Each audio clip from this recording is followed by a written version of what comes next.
Welcome everyone to today's webinar. By ways of introductions, my name is Stacy Ladwinger and I'm here with the marketing department at Goliath Technologies.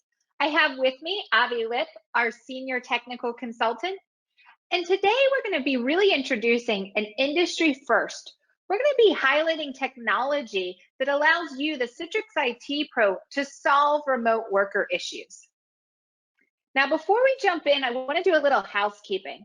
In terms of agenda, we're going to talk about some of those challenges that we've heard from organizations as they've continued to struggle to support the remote workforce through the pandemic and ongoing in today's environment. We're then going to identify what type of technology can help overcome those challenges, isolate and prove root cause of issues so you can resolve them and put permanent fix solutions in place. We're going to highlight that technology by walking through specific use cases that our clients have used the technology to solve for, and then demo the software. We will get to questions at the end, so please submit any questions you have in the chat or Q&A box. And one question we always get, will this recording be available? Yes, within 24 hours, a copy of this recording will be in your inbox so that you can share with others or listen back to yourself. With that, let's go ahead and get started. I do have a single slide to introduce Goliath for anyone who does not know who we are today. So what Goliath offers is monitoring and troubleshooting software for end user experience issues. We do that with our embedded intelligence and automation that will automatically discover your entire Citrix infrastructure, identify every event, condition, and failure point that could potentially negatively impact that user experience, and then alert you anytime thresholds are exceeded around those IT elements based on best practices from Citrix, VMware, Microsoft, AWS, Google, and even our own intelligence that we have built in over the years working with clients like you see on the screen today. It's because of that embedded intelligence and automation that if you talk to any one of these organizations, they will tell you because they use Goliath, it's as if they've hired 2 to 3 full-time troubleshooting experts that are available 24/7, 365 days out of the year. As you can see by the logos represented, we can scale our technology to meet the needs of some of the largest global enterprises and Citrix deployments, but have an ease of use and price profile that allows us to meet the needs of small to medium-sized organizations. The final takeaway here is we also are a standard in health IT. I see we have a few health systems on the line today. We have business and technical relationships with all the major EMR, EHR vendors, Epic, Cerner, Meditech, Allscripts. Because of those relationships, we have purpose-built modules for each of those EHR applications, which gives our IT pros visibility across user behavior, the entire delivery IT infrastructure, as well as the performance at the EMR, EHR level. It's because of that combination that we can truly end a lot of the finger pointing and lack of visibility that comes in health IT whenever it comes to supporting these major healthcare applications within a virtualized environment. Now that I've introduced Goliath, let's go ahead and get started. And on the next slide, we'll start talking about some of the challenges that we're seeing out there.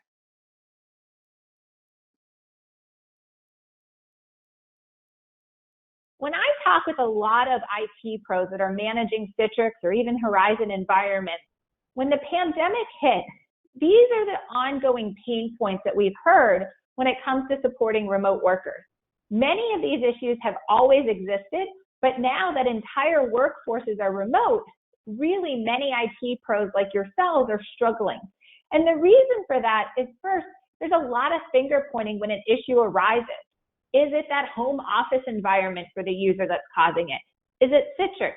Is it something with storage, database, network if you're still in the office?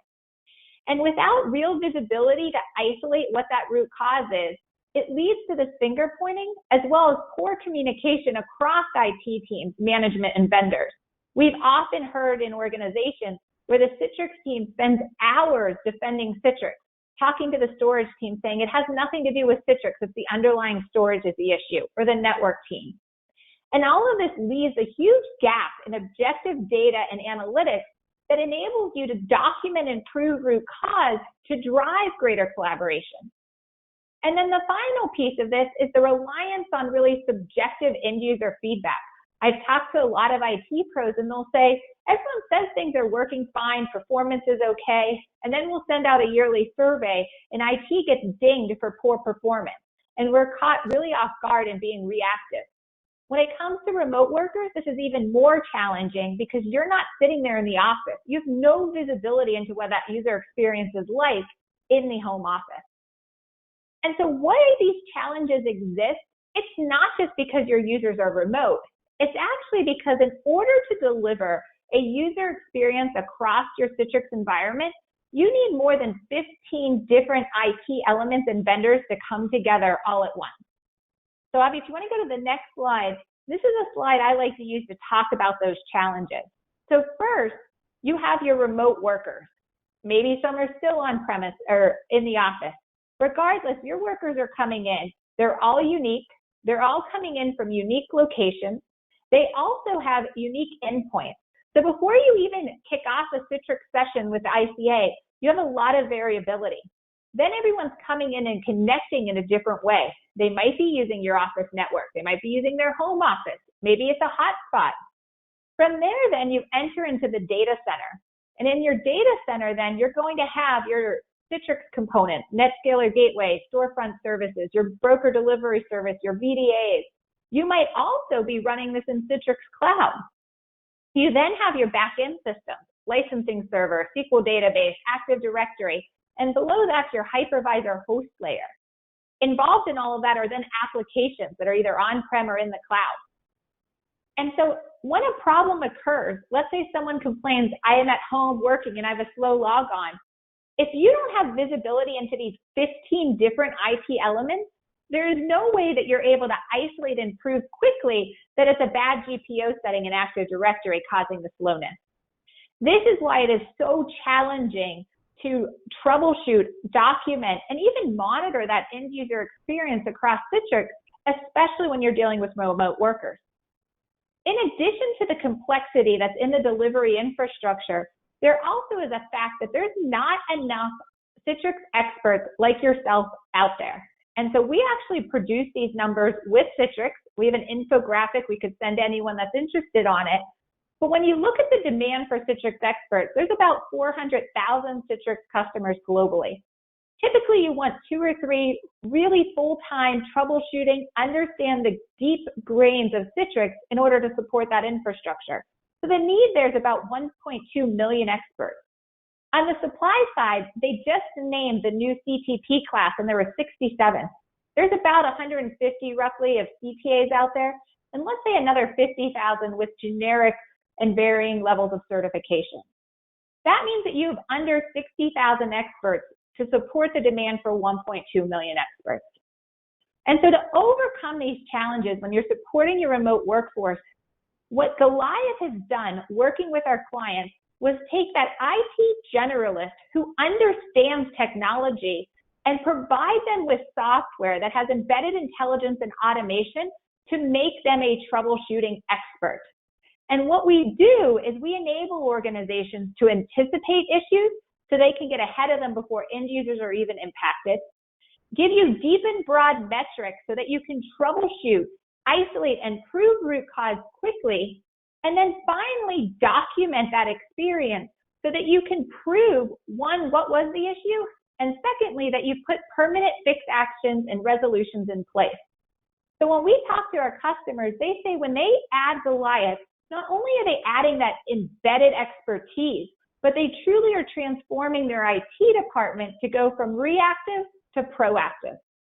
And a big component of that is that embedded intelligence and automation that is native to our product and is extremely unique to the industry.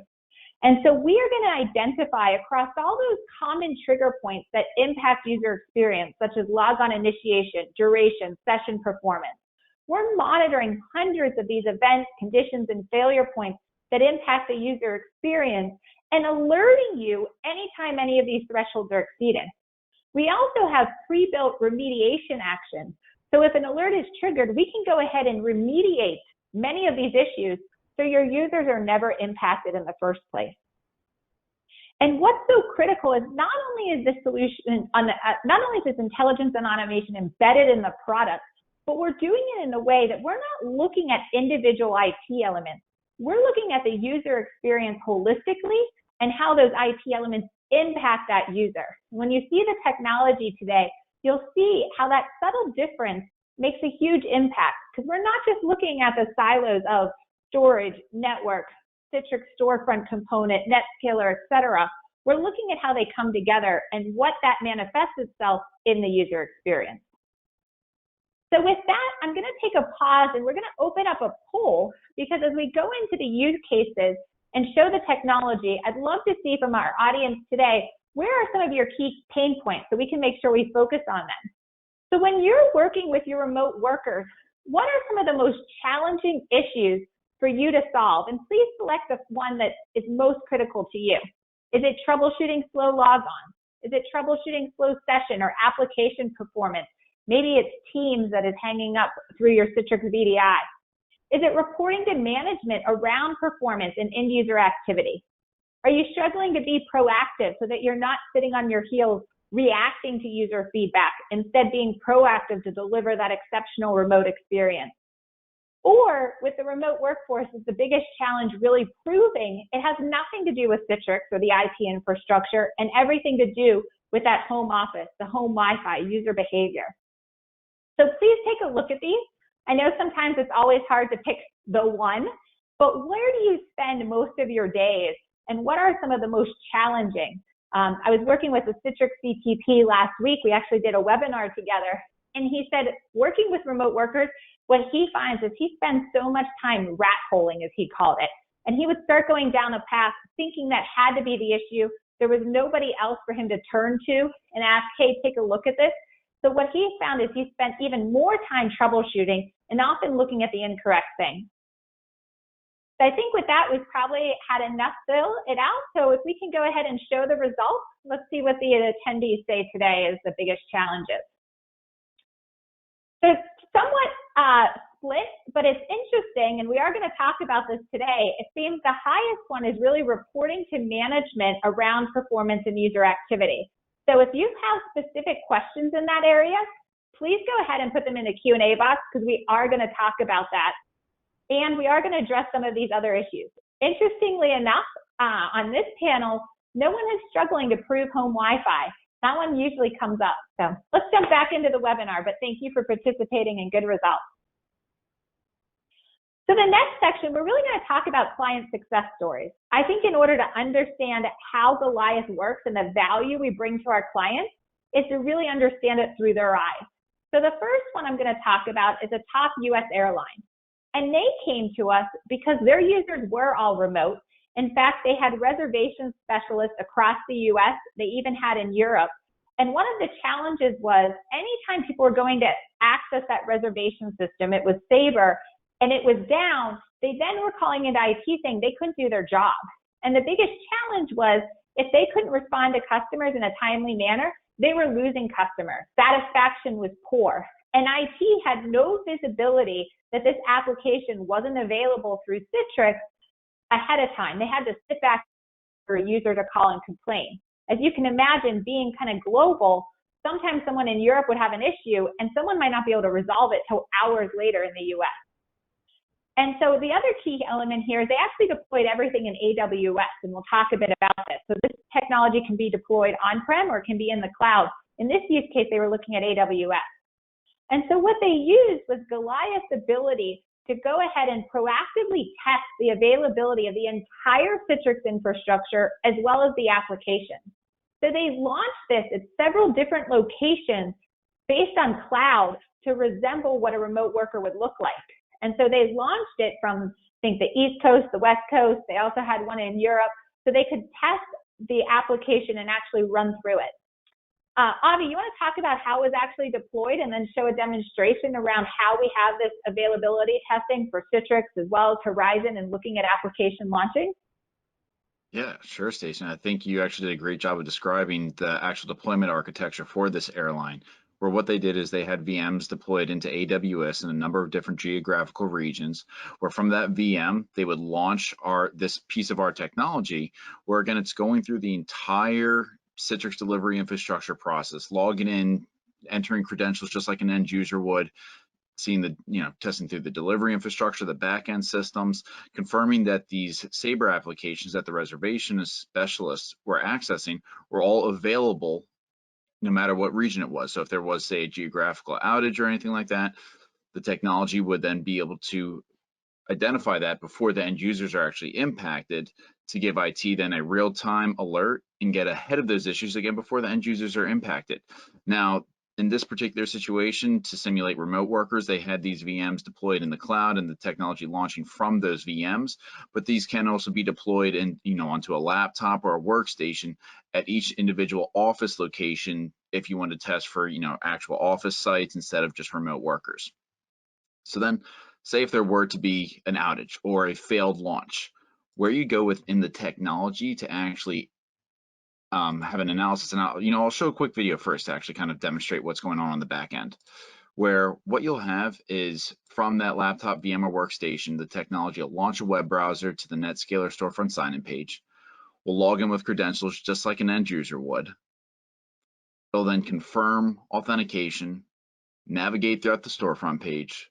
It'll then search for the specified resources, so whether it's an application like we're talking about in this case, or maybe a published desktop or a VDI, the technology will find that specific resource, click on it, confirm a successful presentation, close it out, and then move on to the next one. The technology can do this on a 24/7 basis or just a schedule that fits the business needs. So say if you want to just be able to test to confirm the resources are available at say 6 in the morning before end users get in at 8 in the morning, you can do that. Healthcare will oftentimes have this running 24/7. So then when you say if you were to receive an alert about a failed launch, right within the technology, this is where you come to investigate what was the issue. And we're looking at the application availability analysis tab. And the page is really broken down into two different sections. The top section is a high-level dashboard that shows where the blue bars represent the average launch time, and then the yellow trend line shows the overall availability at any point in time. You can filter this based off of date ranges, the specific locations where these launches are taking place from. So in the airline example, that you would see AWS East, West, each geographic region listed right here. Or for enterprise organizations, you'd see each different office site that they're having these launches take place from. And then the specific resource. So whether this is some of your business critical applications or in healthcare for your EHR application, then at the bottom, you're able to see each specific launch. And with details such as the date and time, the resource, the location where the launch took place from, and then ultimately whether that launch was successful or if it failed. Now here we can see that all these launches are successful, but say if there was a failed launch, you'd see a red X at the specific stage where the launch failed at. And then what you'd want to do is click into the magnifying glass to get further details, such as the logs and details of each step of the logon process. So accessing the storefront page, logging in with credentials, navigating the storefront page, searching for the specific resource, and then ultimately clicking on it. And as you can see here, there's screenshot evidence of each step along the way. So if there was any particular issues, maybe like a failed credential login or any part of the entire login process, you would then get a screenshot evidence of exactly what would have presented itself to the end user. And where that's helpful is it's getting you out of the practice of having to ask an end user to replicate an issue, because you have the screenshot evidence right here. And a particular use case is, say, if you were to do some updates to a particular application overnight that lead it to not be published for the end users, everything looks good from the admin perspective. But from an end user, that resource isn't in the storefront page to be able to be selected. The technology then runs its course. It would then fail at the enumeration stage here, giving you a buffer period to get ahead of these issues before end users are actually impacted. And again, these launches can be take place from AWS, Azure, physical sites, and we can be able to test whether you have your infrastructure on-prem, in the cloud, a hybrid, Citrix Cloud, Horizon. So the possibilities really to test any way that you're delivering these resources is possible. And with that, I'm going to pass it back to Stacy. Pull up the slide. And Stacy, on to you. Great. Thanks, Avi. Now, the next story comes with Penn National Insurance, and we actually worked with them before the pandemic even started. And they had a remote worker program where they were rolling out a new initiative that would upgrade their Citrix environment. They were leveraging iGel for their endpoints, and they were also deploying Cisco soft phones for the remote workers. As they started to roll that out and test, a lot of users were complaining that the Cisco soft phones were dropping to the point where they almost pulled back the rollout and said, this might not be the right technology mix for us. In fact, there was a lot of finger point going. Was it Cisco's issue? Was it an iGel issue? Was it a Citrix issue? And so what they did was they brought Goliath in to get that end-to-end visibility. And what they were able to isolate is that the issue had nothing to do with the underlying technology and everything to do with the home Wi-Fi environment of the end users. And some of the users that were complaining of issues, they actually would notice that everything was fine in the morning, and then around 3 o'clock, they started dropping phone calls. Well, what happened at 3 o'clock was their kids came home from school, they started to get online, there was more bandwidth being consumed, and that was the issue. And so they were able to actually talk with their end users about less people using the Wi-Fi or upgrading their ISP. Avi, do you want to talk about how they used Goliath to prove the root cause was not Citrix or any of these other technologies, but actually users' home Wi-Fi? Sure, Stacy. Yeah, and so that's something that we'll hear every so often is that, hey, it's, there could have been issues in an environment previously, but if you add a new technology, all of a sudden the end users all blame that new technology that's been put into the environment, in this case, iGel, when in reality it had nothing to do with, iGel or Citrix, it actually had to do with the home Wi-Fi. And so the way how Penn National was able to prove that it was the home Wi-Fi that was the issue, and it was also ironic with the poll question that that was the least of all the poll questions to be an issue, because we hear that oftentimes the home Wi-Fi it's hard to pinpoint, even though you may think that's the issue, it's hard to actually have the objective evidence to point to that. But I'll show here how Penn National was able to prove that. Where I'm at within the technology is the Citrix Virtual Apps and Desktop Session Display, and this will populate with all the Citrix sessions in your environment, both your active and historical. We don't average or roll up our data, so that in this particular case, you could go back historically for each user session and see how was the connection speed at their location over the course of the past 2 weeks. And as Stacy mentioned, what would happen is that for all these users at 3 o'clock, the connection speed would drop. So what you just do is you'd search for a particular user, type in their name. This will filter for any text that's on the screen. When you find the session that you want to investigate, you just click on it, and then what'll pull up by default is a screen that has all the high-level key data points that went into this user session. So the client IP address, Citrix receiver version that was on the endpoint, the delivery group. You have a mini topology view here that's going to show all of the components that contributed to this user Citrix session in one view. So client endpoint machine, how they connected into the environment. So was this an internal connection? Was it an external connection? The delivery control that brokered the session, AD, the session host, the hypervisor host. You have a log on summary breakdown, as well as key performance metrics to be able to quickly identify what could be the bottleneck for in-session performance issues. Now, in this particular case, where I'm going to navigate to is, if you notice across the top, there's a series of different tabs. In this particular case, Penn National went to the ICA and HDX tab, where this is going to give insight into the connection protocols, round trip time, network latency. You have the ability to add and remove different metrics that you want to see displayed. And so in this particular case, they would take a look at round trip time. And here's an industry first that we have as far as these benchmark threshold lines, as far as being able to quickly identify, was the user actually having an issue or not with a quick glance. And just to explain that in a little bit further detail, you can notice that the top left chart, the ICA performance graph, you'll see there's a caution line and then a critical line that are set at 350 and 450 milliseconds. At 350 milliseconds, that's when latency is apparent to the end user. And so what I can see in this top left chart is that towards the end of the session, I see that round trip time was above that threshold. Okay, so I now immediately was able, I'm able to see, hey, that user was having performance issues. In this case with Penn National, it was being driven by a lack of connection speed at that end user's location, which I can see right over here at the top right.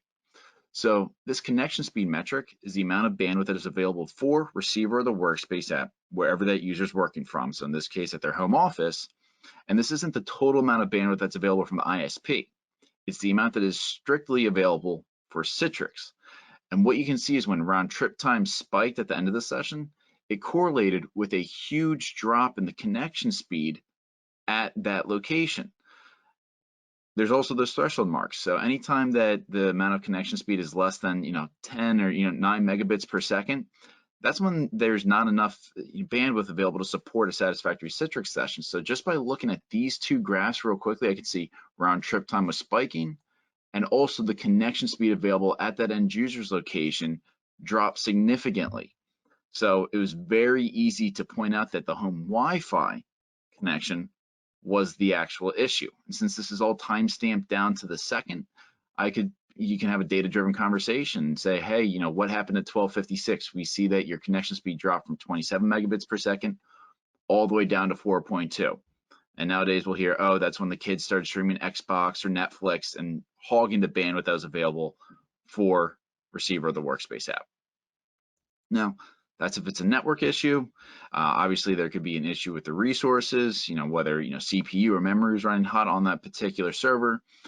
Something else that can often be a bottleneck is end user behavior. The bottom left-hand chart here is the ICA channel usage. And the way how Citrix is architected is that there are virtual channels that handle different functionalities depending on what that end user was actually doing within their session. So you can see at the top here, you have end user experience metrics, you have display metrics, connectivity, device ports, and other different bandwidth channels, such as TWAN bandwidth for any scanners. And what I want to focus on here is end user behavior metrics.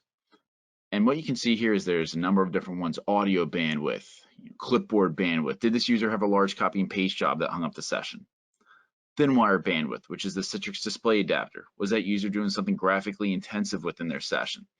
And you can see as you hover over them, it gives quick descriptions on what they are and the different thresholds of the amount of bandwidth that would be utilized and that's acceptable and not acceptable. And you'll also notice that they're all inbound and outbound from the server perspective. So for example, audio bandwidth in. Was that user on a Teams call and talking into their session? In healthcare, was that user using Dragon Dictation? Audio bandwidth out. Was that user streaming Pandora or Spotify within their session? So we give that level of granular detail. And depending on the type of bandwidth that is being utilized within the session, you can then again get insight into end user behavior. In this particular session, I see that thin wire bandwidth was spiking at the end of the session. So not only was there a drop in connection speed, but this user was also doing something graphically intensive within their session. So it's no wonder that there was high round trip time towards the end of the session based off of both the connection and also end user behavior. With that, I'm going to pass it back to Stacy. Great. And thanks, Avi. We're very excited about some of the capabilities Avi just showed here, where when I talk about taking an IT generalist and giving them software with embedded intelligence and automation to be a Citrix Pro, this is it right here. You don't have to be a Citrix expert and know where those best practice threshold lines are. You don't have to fully understand what ICA and HDX channels necessarily mean. We're going to provide you that information with all of the visual cues so that you can isolate root cause. And this is just one example looking at user behavior and Wi-Fi. For any of the different tabs that Avi spoke about, it is available. So with that, let's jump into our next use case. And this is the one that actually most of you said that you've struggled with, or at least 40%, which is all around reporting. And so we were working with a children's hospital, and they were going through a major VDI upgrade. And so as they upgraded, the driver for this was a poor user experience. And so the IT team had committed to management that they would get initial connects down to 30 seconds and reconnects down to 10 seconds. Initial connects were almost in the 2-minute range. And so what management also wanted to know is they had a number of their scheduling and administrative team now working from home. And they wanted to understand what was their Citrix usage like? When were they logging in? How often were they logging in? What applications were they using? And so not only did they want to be able to verify that they were meeting their log-on goals, they also wanted to better understand activity now that they had many of their administrative staff working from home. With that, they invested in Goliath. So they got the proactive technology where we can alert and monitor, as we showed, troubleshoot. But then they also got the ability to deliver clear documentation with daily, weekly, and monthly reports around log-on time. And so here's an example of one of those reports that they got, which showed them, here's the initial logons and the reconnect time. And they were able to then verify, not only were they exceeding those goals, but they also were able to break it down and say, yes, when people are in the office and we have full control, we're exceeding those goals. But even for those workers that are at home, they're still having strong logon time.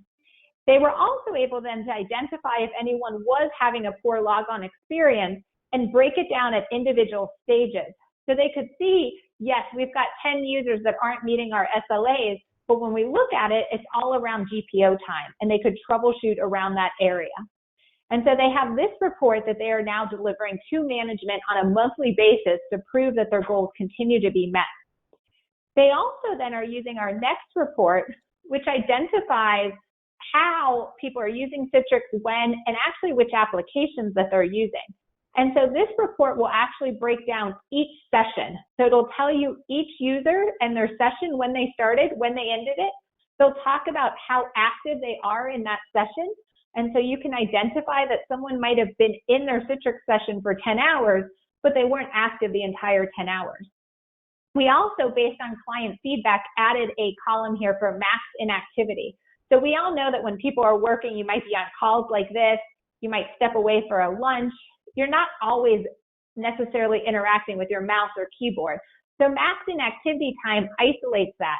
And one of our clients wanted it because they actually wanted to confirm that they were meeting Citrix policies. They had a policy that if anyone was inactive for over 2 hours, they would automatically be logged out. So now they could run this report and verify that they were meeting the policy. And then you can also see what applications people are using. So people use this data in a variety of ways.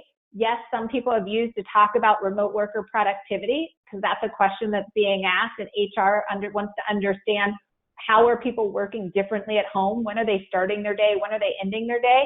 But people have also used this to just simply share, we went out and bought a ton of extra Citrix licenses with everyone working remotely. Are people actually using those licenses? Are they using the applications we expect them to use in those? And then, as I mentioned, we've got security teams using it to confirm Citrix policy, but also sometimes to simply answer, is there any abnormal or a behavior going on, any anomalies in the data? Is someone all of a sudden running PowerShell scripts when they've never run a PowerShell script before? Are they all of a sudden logging in at 3 a.m. when they've never logged in at 3 a.m. before? And then the last sample report I want to share is actually something brand new that we're coming out with. And this is our end user experience scorecard. So something that we've heard from a lot of our customers is, I don't know what my remote worker experience really is like. Could you give me at a glance scorecard that benchmarks me against industry best practices so I know not only what is our remote workers doing and how well is their performance, but also how are we performing as an IT team relative to industry best practice and standards. So here you can see this scorecard that breaks down user experience across several key criteria areas around connection speed, network latency, ICA round trip times, ICA latency, and we average that up to give you an overall score. Again, these colors are all based on industry best practices. Now, you may have seen scorecards like this before. In fact, Citrix Analytics has some similar screens. The reason we came out with this is what people told us is they liked the analytics that they saw, but they never were able to drill down. So when everything was green, it was great. They were able to say, we're all green, we've got good marks. But when something turned yellow or red, they weren't able to drill in and actually see the users that were having a problem so that they could go ahead and address them. So when we talk about the reports and data we provide, we're not rolling up any of this data. This is all historical data that you can go back 6 months, a year, 2 years, even if you like, and actually drill in and see which users were having problems that my network latency is yellow and address that user issue. So with that, I'm going to turn it back to Avi. And could you show us how easy it is to run and set up reports using Goliath? Certainly, it's very simple. So right under the Reports tab within the console, to be able to create a new report, at the top right, you just go to New Report. Here, you're going to choose the type of report that you want to run. So whether it's performance monitoring, so maybe the host performance, with amount of storage. If you want to do a Citrix specific report, so whether it's end user productivity report, or have a different type of report such as memory utilization, uptime, downtime, event log reports. So it's a number of different reports other than obviously just Citrix. And so when you choose the report that you want to run, say we'll do the end user productivity, you just select on it, come here, you choose how you want the information to be sorted. So whether it's by username, whether it's based off duration of the session, you can be able to reverse sort. So whether you want Adam to be first or Zach to be first, or highest interaction percentage or lowest interaction percentage. Select the users that you want to include. So if you want to include just a particular set of users or exclude a particular set of users, and then be able to decide which columns that you want to include in the report. And that'll always be context specific per each report that you decide to run. Then you just choose which subset of the environment that you want to include in the report. So whether it's just a particular delivery group, or if you want to include the entire environment, you have the ability to do so. And since all these reports can be run on demand, daily, weekly, monthly, you can then be able to have just subsets of the environment reports roll up to their particular manager, just as an example. Once you choose, what portion of the environment that you want to run the report on, you give it a name, a description. You can assign report owners, so whether it's for anyone, or if you have a specify, if you want to just run the reports for just yourself, you can do so. Then you move into how you want to actually send these reports out, whether it's an email report via PDF, CSV, if you just want to export the report. And then decide how frequently that you want to run these reports. Is this something that you want to run on demand just now? Is it something that you want to have be run, weekly, where every Monday at 8 a.m. you're going to then have this report waiting for you in your inbox? Then you choose the amount of the time period of the data that you want to include in the report. So whether it's, you want the previous week's worth of data in this one report. Once you decide all that, you just hit done, and then that will then generate that report to be run, in this case, each week. Have the information there in your inbox Monday, first thing in the morning. Then for each of these specific reports, you can always click right into it so you can see the information. You can hit view all to see the previous reports of that same report when they were actually run.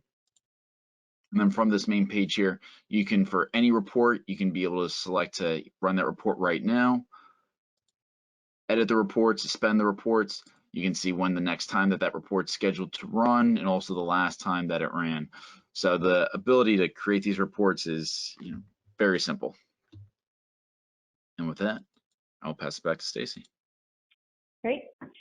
Thanks, Avi. We had a few questions come in, but we're wrapping up here. So if you have additional questions, please put them in the chat or Q&A box, because we're going to cover them here in a minute. So one question we typically get is, how easy is this to get up and running? Because of our embedded intelligence and automation is extremely easy. What we're going to do is automatically discover your entire Citrix environment. We're then going to auto deploy to that, and we'll immediately start monitoring and collecting data. So within less than 2 hours, you'll be up and running and getting data so that you have the visibility. And then, as I mentioned, you don't have to go in and build in all these monitoring rules or reports. As you just saw in the reporting UI, it's all there for you. And we have a number of help sections and troubleshooting tips that will really tell you how to troubleshoot and those visual cues so that you can effectively use the technology. We have a client that is a engineering school, and they actually have every quarter new students come into their help desk and use our technology to troubleshoot issues. So every quarter, new students are using this technology and servicing their service desk.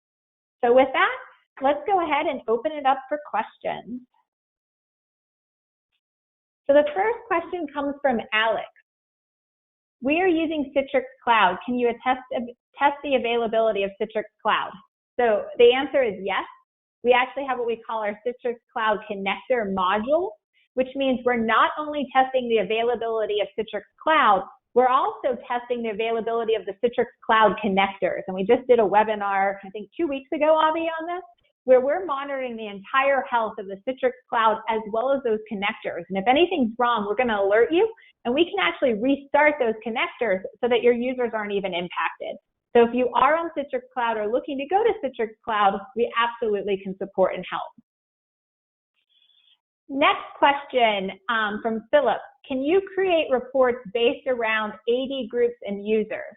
Avi, do you want to talk about how we support delivery groups for reports? Yeah, you can absolutely be able to run the reports based off delivery groups or AD. In that basically run through of creating the reports where I selected the entire environment, that's where you'd be able to just select a specific subset of the environment to be able to have the report run.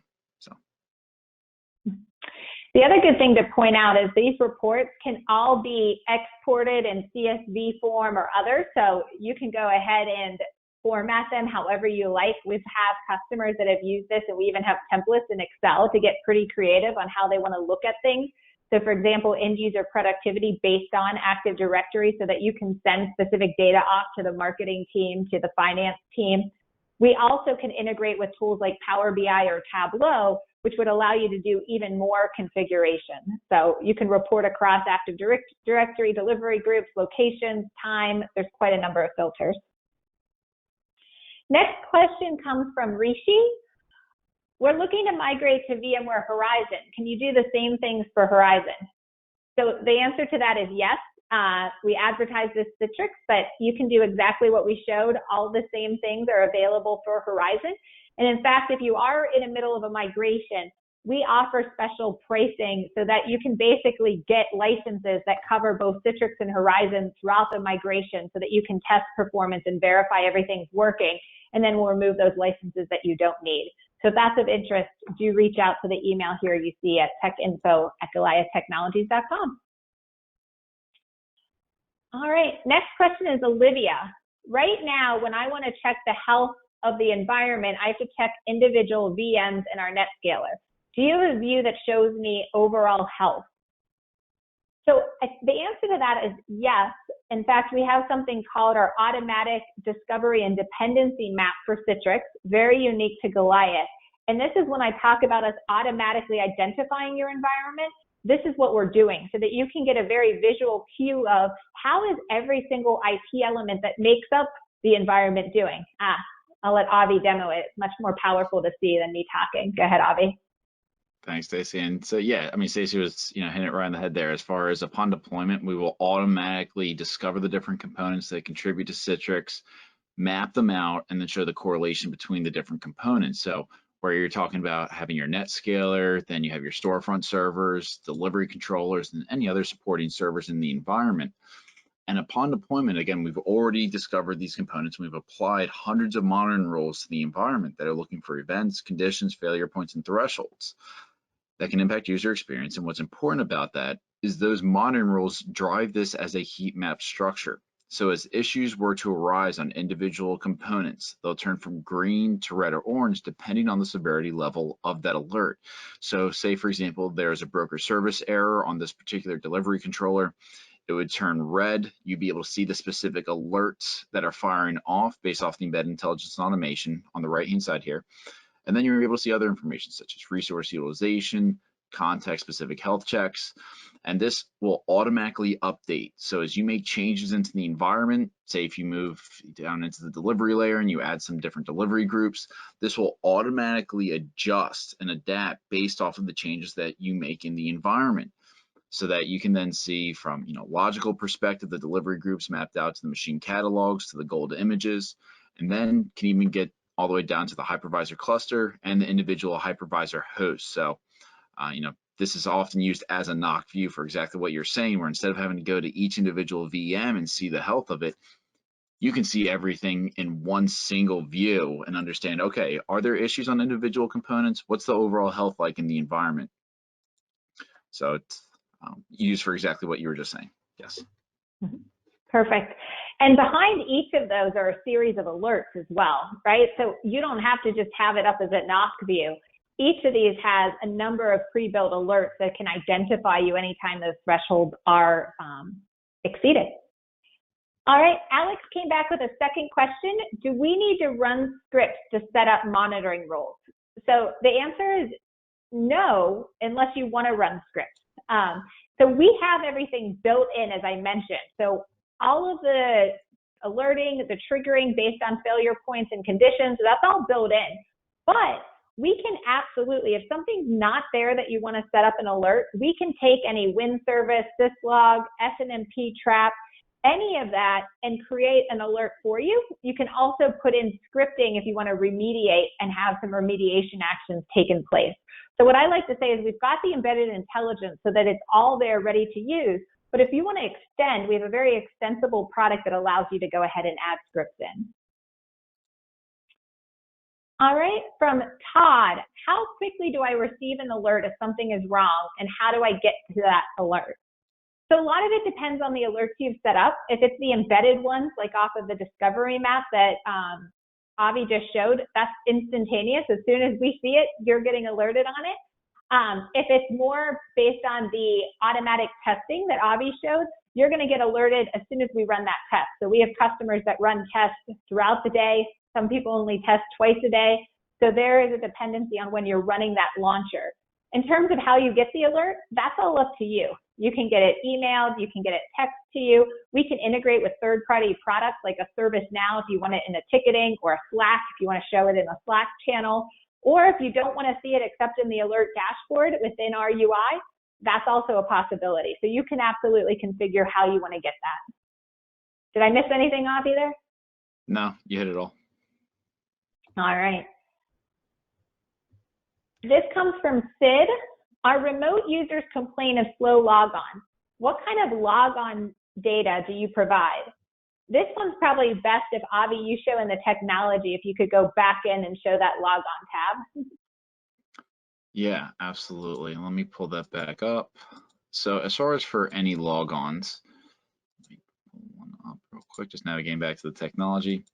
So from those, I mentioned earlier, there's those series of tabs within each session display, and one of them is dedicated specifically to logon times, where for some tools out there, you'll get 6 to 8 different stages of the logon process. We're going to give you over 33 different stages. So taking a look at this one, say if you were to have logon issues, you come right here. The page is broken down to really 2 different sections. You have what's happening at the brokering stages. So at the top left, what's happening at the delivery controller, drive mapping, logon script execution, profile load, and you're able to see all these stages and the duration of how long each stage took, and then also supported with this Gantt chart so that you can quickly identify which stage is the main contributing factor. The top right, you have what's happening at Citrix receiver, so ICA file download, session creation. And then at the bottom of the page, you have what's happening at the login stage details from the session host. So client and server validation, you have authentication where you're able to see which OUs that user was a part of, the domain control that authenticated the user, and then you're able to see the group policies. You're able to see all the group policies down to the policy name and how long each one took to execute. Now this is just in our lab environment. I do have a screenshot that I think kind of drives home this value on how our clients do use this a little bit better, where say if you were to get a notification that there's a long logon time, you then open up the session display, take a look at it, confirm that there's a long logon, see that profile load was consuming the majority of that time, come down here to group policies, drill that open, and in this case there's a particular drive mapping policy that was incorrectly mapped and was adding over 180 seconds to the logon time. The admin was able to quickly identify this, resolve the issue, and then we've had clients that have been able to cut down on logon times by over 80% because of this level of granular detail. With that, Stacy, I'll pass it back to you. All right, great, Avi. And I'm going to probably turn this one over to you. This one comes back from Philip, and he says he might have missed this, but are endpoint agents required on each of the VDAs, or is this essentially hooking into Director to pull most of the data and compile it into reports?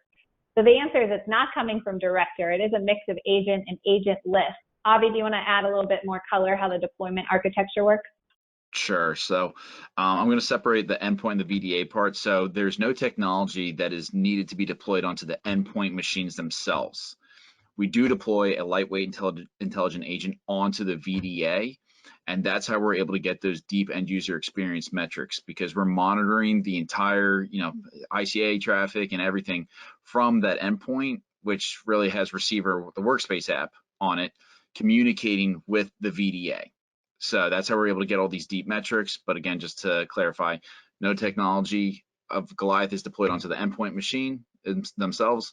We do deploy a lightweight intelligent agent onto the VDA. Just go ahead and let us know if there's more questions, Philip, on that one. All right. Trey asks, we use virtual desktops and users are always complaining Teams is crashing. Do you have data to help me troubleshoot Teams? So the answer is, and you might have picked up, I mentioned this, yes, we actually have a Teams monitoring module. And so if you're familiar with Teams running in a virtual desktop environment on Citrix, they have what's called optimized mode, which is really redirecting the services to use the native services and resource utilization from the laptop or the desktop versus the VM. Now the challenge with that is great. Citrix created this environment so that Teams can run optimally in Citrix, but the problem is users get kicked out of optimized mode for no good reason, and IT has no visibility if the user is or isn't in optimized mode. They literally have to ask the user to go in, open up their screen, and look at an obscure message. So we can monitor those services and know if Teams falls out of optimized mode, alert you that it's fallen out of optimized mode, and actually restart the service to get back into optimized mode. So if anyone's using Teams through Citrix Virtual Desktop, we actually do have a number of monitoring rules, like I just said, that will alert and remediate, and it will actually give visibility if there is an error that occurs in that Teams environment. Avi, do you want to bring up the alerts tab? I don't think we have it in the lab environment, but we can show where that alert would come up. So this is useful for anything, whether it be a Teams issue or any other issue that arises. And if alert is triggered during that user session, you can see it in that session screen that Avi had up a little while ago. And so if a user calls in and says, I'm having an issue, this is a great place where you can actually see the alert. So in this instance, we don't have the Teams alert set up, but this is where you would come in and you would actually see if the Teams service was restarted. Thanks, Avi. Sure thing. He's always so good at pulling up what random things I ask. Always happy to assist. Next question comes from Joel. We get asked for various reports from our security team around user activity. Do you have customers using this data to provide information back to security? So yes, I did mention that, especially with remote workers, we're getting a lot more questions around security. In fact, Avi and I were presenting at a local CUGC meeting, and then during the open discussion, I asked how many of you are getting inquiries from your security team? And I think we had two responses overall. One was yes, all the time. They're asking me things like, when was the last time Bob logged in? Tell me everywhere Bob logged in for the last 30 days because Bob had been hacked. Then we also got questions that said, no, but if my security team knew the data I had, I know I would be getting questions about it. So if you're getting questions around usage, activity, we absolutely can provide that information around anomalies in behavior, overall usage and activity, as well as are you complying with Citrix policies that might be put in place. Alex came back, and Alex, if you've got questions, we've got the email techinfo@Goliath. We'd be happy to talk with you. You've got a few here. It's how long's the trial for? It's 30 days by default, but if you're looking for a longer trial, we absolutely can talk to you about that. Again, it's pretty lightweight to get up and running. Then we have from Raja, how do you price? So we price based on every IT element that we're monitoring.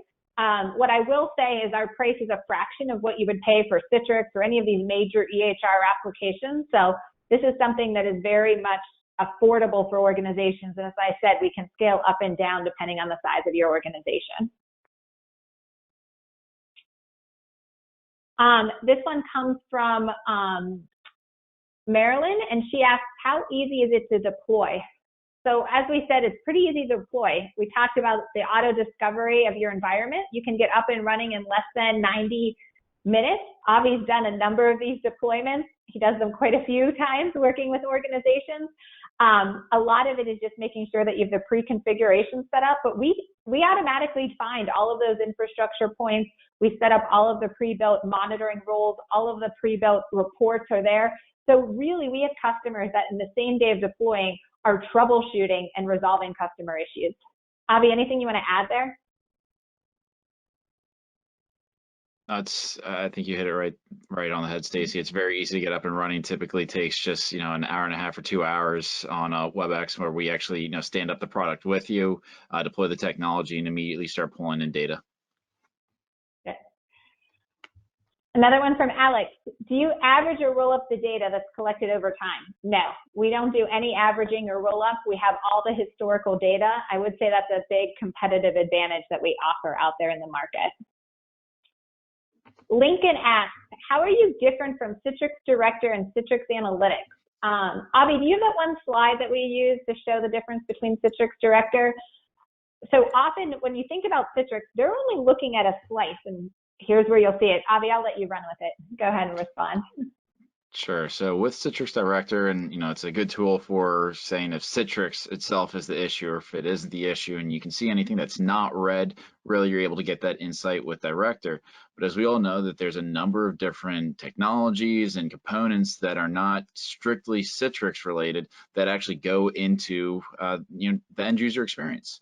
So where you have the endpoints, you have the different connectivity points, you have, in healthcare, the EHR modules, your hypervisor layers, so, VMware, Hyper-V, Nutanix, you have the backend systems, the different type of peripheral devices, and to have all of this information under one single console, where you're able to see how all those components correlate with one another, and then also be able to look at that information historically. That's where there's a huge difference between us and Director is, that broad and deep subset of data for all those components that contribute to delivering the end user experience and have that information historically, as opposed to Director, which is, again, really focused on primarily Citrix. Perfect.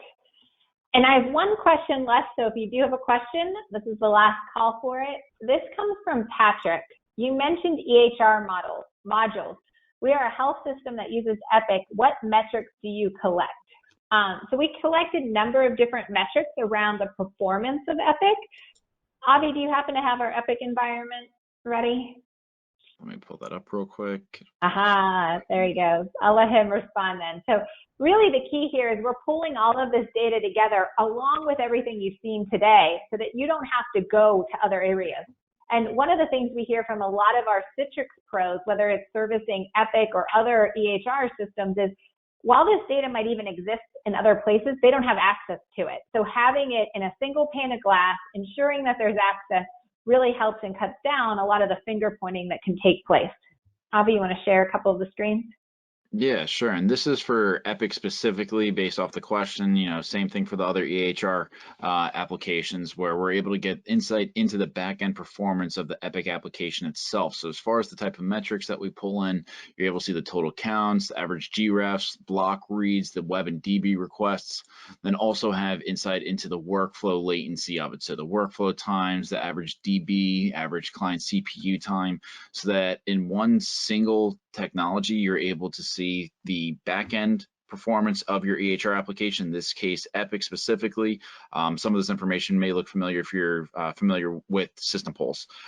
So Epic System Pulse data, the delivery infrastructure, and end user experience metrics, all in a single console to be able to quickly identify, again, what's the bottleneck. Well, great. And Avi, that looks like the last question. I really thank everyone that asked a question.